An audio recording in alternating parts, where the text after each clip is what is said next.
Opportunity North East, or ONE, is a 3-year programme running from 2019 to 2022 to improve educational and employment outcomes and boost aspirations of young people across the region. One of the key challenges within our region that we're looking at through Opportunity North East is supporting more young people to achieve well through the transition from Key Stage 2 to Key Stage 3 and beyond. So the Transition Curriculum Project is a regional, ambitious project about primary schools and secondary school teachers talking together. It's about developing high quality expertise and, as well as that, the highest quality writing, and making sure that our children who do well throughout our primary schools continue to do well as they go into secondary school. For us, the traditional transition wasn't working. It was often built around a book, maybe like a Michael Mapurgo book. It neither had a place in Key Stage 2 particularly, or even in Key Stage 3. So we felt it wasn't necessarily having an educational benefit at all, really.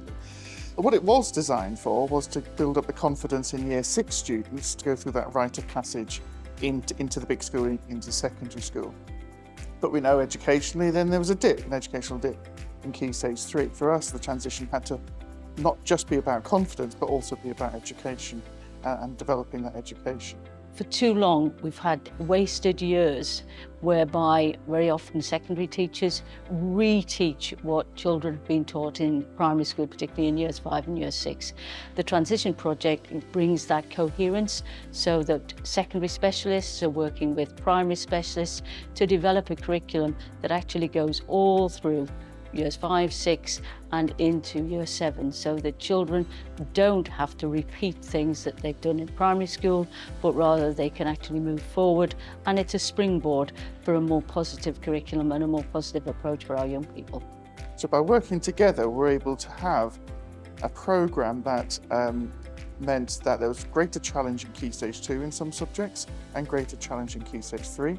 And staff came away feeling much more empowered, greater knowledge, because they knew about the key concepts and the foundations of that learning was taking place before they came into Key Stage 3. When we look at the existing evidence on good transitions from Key Stage 2 to Key Stage 3, one of the themes we see is the importance of professional collaboration between Key Stage 2 and Key Stage 3 teachers, which is why this project is really exciting. So I'm passionate about children doing really well at school. I'm passionate about children in our primary schools excelling and that continuing into their secondary school journey. And as well as that, I'm also passionate about collaboration. What this project is all about is collaboration and good quality talk taking place between people in our primary schools and people in our secondary schools. The project is huge in the sense that it's been backed by the DFE. We've got 2 trusts that have been involved with it, but we do hope that that will be rolled out to other schools, other primary schools, other secondary schools, and more importantly, other trusts. And we believe that it's been extraordinarily successful, and for the first time in many ways has tackled some of the serious issues that we feel have been within the primary and secondary sector with regard to transition. So what have we done? Well, we've driven collaboration between staff in each phase and provided a platform for staff in primary and secondary schools to work closely together. That's working on sharing curriculum expertise and curriculum specialisms, opportunities to share pupils' work, staff working together to create a sequence of learning from Key Stage 1 to 4. We've looked at aligning assessment so there's greater consistency, and subsequently providing opportunities for meaningful moderation. As a result, we've connected Key Stage 2, 3, 4 teaching and learning and improved subject-specific teaching and learning across all subjects. We've written a coherent planned sequence of learning and mapped curriculum knowledge through primary into secondary schools, and this has helped us to reduce the overlap in curriculum teaching, to promote and enhance greater progress and build on prior learning. What the greatest challenge for this project has been is getting together primary school staff and secondary school staff and getting them talking about curriculum, looking at the sequencing, when we teach things, why we teach things, and also looking at the expertise that there is in primary schools and how that can be built upon in our secondary schools. So we started this project face-to-face, bringing together primary and secondary colleagues from the north to the south of the region. It was a brilliant start and a great experience. This enabled relationships and subject communities to very quickly establish strong relationships, and this ensured that when we had to face a lockdown and using Teams, there was already excellent collaboration in place. In this time, primary and secondary teachers were able to write the transition unit for geography and history transition for year 6 and a transition unit for English for year 7. What we found that in secondary geography, students will come in with a varied amount of experience of the subject. So some primary schools will have done geography as part of their curriculum as a discrete unit, whereas others may not have. And that's led to some discrepancy in how we start our geography curriculum with year 7 students. The idea behind the continuous curriculum programme was to allow a level playing field when it came to Key Stage 3. So through using threshold concepts, we've allowed a common vocabulary for our students to maintain from Key Stage 2 into Key Stage 3, which has allowed students to build upon their learning from past years, and in doing so we've allowed to increase the level of challenge that's going on within Key Stage 3, particularly with our year 7, and therefore the intention is that this will continue throughout Key Stage 3 and improve the outcomes for our students in the secondary school. The reciprocal learning and development of subject expertise amongst colleagues was greatly appreciated by all, and it was fantastic to see. Alongside this, we were also developing CPD online for teachers across the Trust, and this helped to develop their subject knowledge and confidence, and also disciplinary pedagogy. The resources that have been provided for each unit have been extremely supportive, and they direct you to a range of videos and websites, PowerPoints, historical sources, and pupil activities, which is incredibly helpful when delivering the new units. They've helped me as a teacher to prepare my own subject knowledge beforehand and enabled pupils to demonstrate their learning in a range of different ways. The resources for each unit are absolutely wonderful. They're very structured and there's a clear sequence of lessons as well. It gives the teachers the confidence to be able to pick up a unit of work and be able to really roll with it, especially when they haven't got that expert subject knowledge that secondary school teachers would have. They're very detailed, they're very comprehensive, but they still allow the autonomy for each individual teacher to be able to do what is best for the pupils and children in their class. The quality of the curriculum that's been written and the lessons that we have has been really, really good, which it's allowed us some scope to personalise it to the context of our school. For example, the migration unit has been really, really pertinent and really relevant to our school. So we feel as though it's been a win-win situation all around. The teachers like it, they feel more confident, and the children certainly like it. And the confidence of the children have increased dramatically in those 2 specific subject areas. So the intention is to create a curriculum that inspires students and broadens their understanding of the world on a local, national and global scale. Each unit is centred around 4 key concepts. So we've got location and place knowledge, ensuring that the children have an understanding of their immediate environment as well as the world on a larger scale. Geographical techniques, so looking at things like map work and graphical skills. Physical features and processes, so looking at settlement patterns and natural resources, and human interactions with the environment, so understanding the relationships between people and their environment.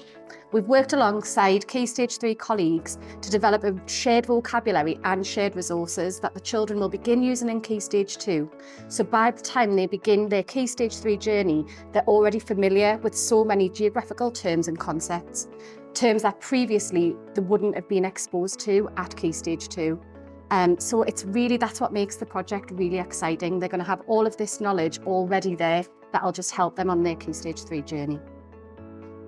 Our intention in history was to address that lack of continuity in the curriculum from Key Stage 1 going to Key Stage 3 onwards. We wanted to really kind of stimulate the pupils' curiosity about the past and equip them to think critically, ask questions and investigate the past. I must say it's been a pleasure to work alongside the secondary colleagues. We've shared good practice, we've been able to collaborate and really put together good strategies, whether it's knowledge retrieval or other things. Personally, I must say it's helped me to develop my own subject knowledge in terms of knowing that progress from Key Stage 2 moving into Key Stage 3. Throughout the process, I do think the team have kind of reached their aim of improving the standard of historical knowledge and a chronological understanding by the end of Key Stage 2, particularly through incorporating just that little bit more of historical writing into the end of Key Stage 2. The toolkit is intended to provide the necessary tools for schools to design outstanding science provision in their own unique contexts and surroundings, with the purpose of embedding a love of science learning and curiosity within pupils whilst developing their scientific inquiry skills, preparing them for secondary education and beyond. We want to provide opportunities for people to develop a curiosity and understanding of the environment, to provide a secure knowledge of particular scientific concepts, and develop scientific exploration, inquiry and investigation using science practical strands. Our aim is that all children achieve highly in science, reflected in outstanding progress and deep understanding. So one of the things that we're aware of is that when pupils arrive in Year 7, there's a huge difference between who's had a lot of provision in languages at primaries and who hasn't. And that gap has been quite frustrating both for us as teachers, knowing where to pitch our lessons, but also for the pupils who've done a lot of languages. It gets frustrating to have to overlearn things. So one of the things that we're hoping is that the project will produce more consistency among the primary schools, that we'll be able to provide content that is really relevant, that we know that secondary school languages departments want to see, and to embed the really core knowledge that primary school pupils need. And to level up those gaps between those who've done a lot and those who've done not very much. We also want to ensure that we've got really high quality resources that even non-specialists can access, because that's one of the biggest stumbling blocks for primary languages teaching. The work that has been produced is outstanding, and in particular we've noticed that pupils have used this subject knowledge of history and geography to really develop and improve their writing. We've found that their use of vocabulary has greatly improved, and this is partly due to the fact that the communication between primary and secondary colleagues means that we have an understanding of where they've come from in their Key Stage 2 curriculum, but we also have a greater understanding of the ability of our students as they come into Year 7, so our expectations of these students are also higher. And this also comes on to our second area of initial impact, which is the collaborative process. We're doing something that we've never really done before, communicating and collaborating between the phases, which has allowed a greater amount of professional development between primary and secondary staff. So if I think to history and geography, in the past we taught it quite cross-curricular, which meant that the children didn't always develop those key skills that they needed in each subject area, whereas now they are very much taught discretely and children have key understanding in each unit that is taught. I think science, history, geography, art, we've seen a massive change in art. The children's skills in art have developed significantly. I definitely think the work will be better when they go up to Key Stage 3, because I think previously the secondary colleagues were kind of a little bit unaware of what we were doing in primary school, and that link wasn't quite there, whereas now, because we're in constant communication and those links are still existing, we're able to pass on information a lot easier about what we've covered, so that they're then picking up rather than starting afresh. I believe I'm a better teacher than I was previously, just because I think the standard of the units that we've created are really high. It's making moving between year groups a lot easier because you're aware of what comes before and after, and also it's a lot easier to approach because all of the resources are there, so you're not having to spend so much time finding all of these things. It's already there for you. So what I've loved about this project is seeing people develop, seeing our staff develop, seeing people coming into a room that didn't know each other, and what they leave at the end of the day with something that's going to make a huge impact on outcomes. And what I really love about this project is the fact that that fantastic communication which is now taking place is now starting to have significant impact upon our children's books. It's having the impact in the books at primary, but as well as that also, the exciting bit is it's taking place at secondary as well. Maths is my favourite subject because I like adding numbers and subtracting numbers. The most challenging thing in maths is missing numbers. In Year 5 we're doing British values, and we've got like British values up in my classroom, and sometimes in our room we get taught about them and how in mutual respect, tolerance and democracy and the rule of law, and we get taught about without them things it would just be a mess in England. So we did pop art propaganda posters, and we were choosing people who changed the world in a positive way to do.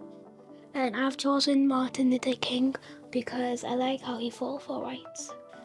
He fought for the rights of black people. My favourite quote of him is that I dreamed the dream, and that's what my poster is inspired by. So I think by doing the transition project, the children have got that deeper understanding of the transition from primary to secondary. The children now experience a curriculum that has been worked through with primary and secondary colleagues working together and making that transition between the two more seamless. And it, in effect, in the classroom, allowed the children to access a more sophisticated curriculum, which allows the children, once they come up to Carmel, to already have that pre-existing knowledge before they move into Year 7 and move on to accessing the Key Stage 3 curriculum. I would say the impact on our school is that we've got a more cohesive curriculum within the school. Our staff are a lot more confident in delivering that curriculum. I would say possibly before the transition curriculum was brought in, I had staff who weren't overly confident in teaching history and geography. But like I said, we've got a much more cohesive curriculum, improved standards within the classroom, and those improved standards are then we were able to transfer that up to Key Stage 3, without a doubt. So it increased confidence with the staff, increased confidence with the leadership. So my history and geography lead now are a lot more confident in delivering a successful curriculum through the school, and also the CPD that the staff have had, again, has increased the confidence and the impact of a successful curriculum within the school. I think the biggest impact has been that sort of transition work between Key Stage 2 and Key Stage 3 and a cohesive approach within history and geography, which previously wasn't there. Knowing that the students are going to come much better prepared. I think it's been a really useful process for my leads in geography and history. They get a better understanding of the capabilities of Key Stage 2 students.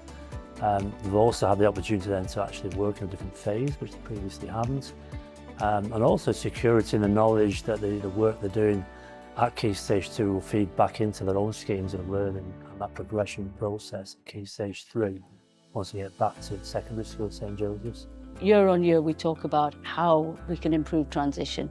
This is a real step forward as we actually concentrate on subjects like history, geography, science, modern foreign languages and English, always with expertise, always with collaboration. But importantly, from that point of view, it's also about professional development for staff. So we have got primary schools that have developed their staff because they're engaged in the writing of the programme, and we've got secondary specialists that get an insight into the work of our primary schools and just how much they spend time developing our young people. We've got to make sure that we're developing really high quality resilience with pupils, because all of us struggle in life, but actually it's the way we overcome those barriers. Children have got to see us struggle, but they've also got to see us overcoming those things as well. Across all phases, we have a curriculum progression model which ensures that we can plan coherently in all subjects with sequences of learning and threshold concepts. Cross-phase collaboration has ensured that we have strong, rich, balanced and subject-specific curriculum from early years all the way through to Key Stage 2. At Key Stage 3 and beyond, we build upon this level of challenge to ensure that our pupils can thrive, and we've used the same threshold concepts to ensure that there is coherence from the beginning to the end of our pupils' learning. Curriculum leaders have ensured that components of learning include vocabulary, ideas, people, places and events, procedures and concepts, and they have ensured that we have interconnected webs to ensure schemas can be built across those different elements. As a result of this planning, all leaders and teachers are able to articulate their taught curriculum, understanding why and what we teach. Assessment mapping has ensured that all pupils develop a deep understanding of the taught curriculum, maximising progress from their starting points in the early years all the way through to Key Stage 5 and beyond. Never before have we tried to map a curriculum from early years all the way through to A-level and beyond. And never before have we actually really tried to sort out some of the systemic issues in education, which is primary school staff and secondary school staff have never talked about curriculum and character development and cultural capital. All of these things are what the Continuity Project is about. It's broken down long-standing barriers. It's been the most inspirational projects I've been involved in. getting together with brilliant primary school colleagues, exceptional secondary school colleagues, talking about curriculum, character, is just the most exciting thing. It's exciting, yes, professionally, but more important than that, it's exciting the difference we're making to people's lives.